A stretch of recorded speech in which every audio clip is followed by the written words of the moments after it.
cognitive psychologists posit that we learn more from our mistakes than our successes. My mistakes have been great learning experiences.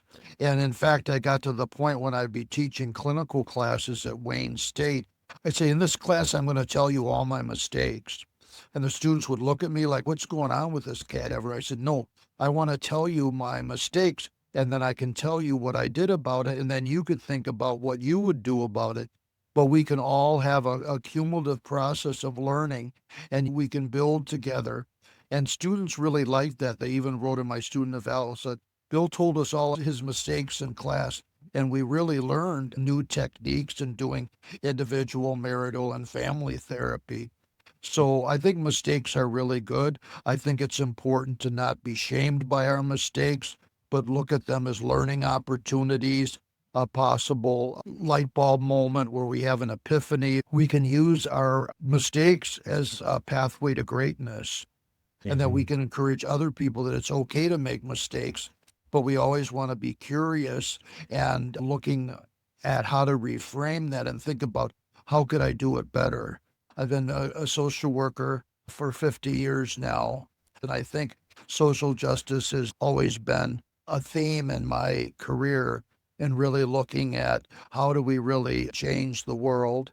I've had opportunities to work in the field as a clinical program director, as a caseworker, as an outreach community organizer.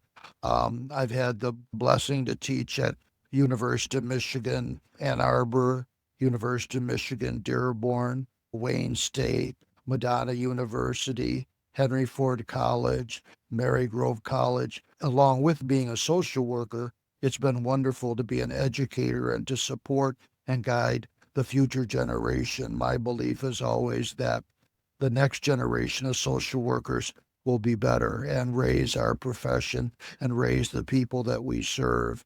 And I'm also very committed to intergenerational community organizing where all of us, all generations work together. Many people feel hopeless, and I've always said through the years, let's look for hope everywhere. There's still that spirit within the heart of all of us.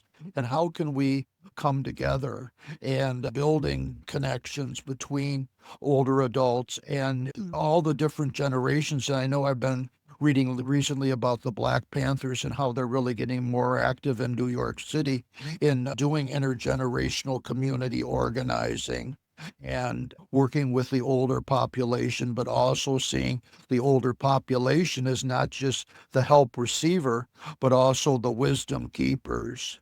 And I look for people that really are wisdom keepers. There's so many wonderful ways to learn and to grow. And I think social justice is learning, social justice is sharing what we learn, and social justice is realizing that we can make a change.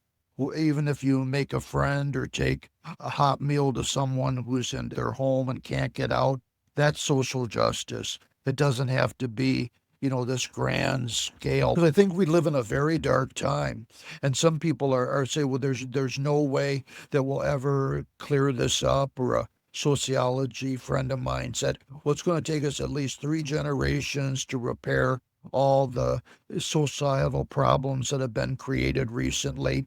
And I said, yes, it's very hard. But again, there's things that we can do. Just like that old song from the 70s. I'm really dating myself. But Friendship Train, shake a hand, make a friend. I really believe that there's things that we can do, very simple things that show our commitment to humanity, where we can speak up for somebody. If you look at the story of humanity, there always was someone that stood up and said, yes, I can. Always people that stood up for others, or people that were giving us an alternative explanatory style and how to look at things. So I wish that the people in the future would have a sense of hope, a sense of compassion, and to realize we're all standing on each other's shoulders. Social work is very, very hard, but when I think about the takeaways, it's been multiple blessings for me.